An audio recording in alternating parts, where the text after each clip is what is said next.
Do you want to go from this to this in seconds with just one easy click? I can teach you how to create your own actions in Photoshop with just a few easy steps. But before we begin, I have just one small favor to ask. If you're enjoying these videos, please click the thumbs up on this video and subscribe to my channel.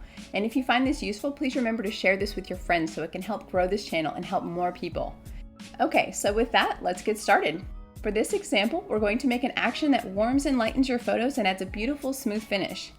So with your photo open in Photoshop, the first thing we want to check is to make sure we have our Actions panel open. So go up to Window and see if Actions is checked. And if it is, let's go to our Actions panel at the bottom and hit the little box with the plus sign to create a new action.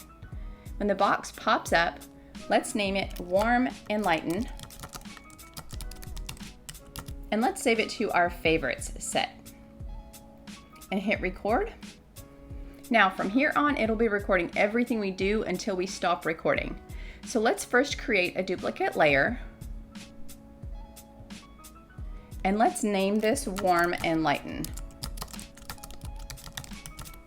And hit OK. Next, let's open Camera Raw Filter. And on the Basic tab, let's go to the Exposure slider and bring this up just a little bit. Then let's move up to our Temperature slider and take it a little to the right. Okay, once we have our warmth and brightness where we want it in our photo, let's go down to the Details tab.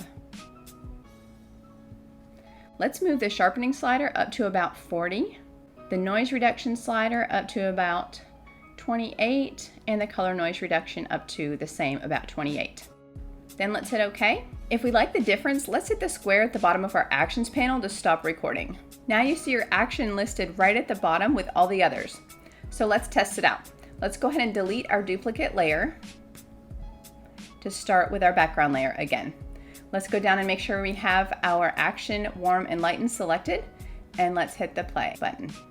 And bam, all those steps are completed in one easy click. So this works with just about anything else you may want to repeat in your editing workflow. If for some reason you messed up a step or added something you didn't mean to, simply delete the action and start over again until you get it right the way you want it. Okay guys, that's it. I hope you found this helpful. Please remember to give this video a big thumbs up and subscribe to this channel, and make sure your notifications are on so you don't miss another video. And I'll see you next time.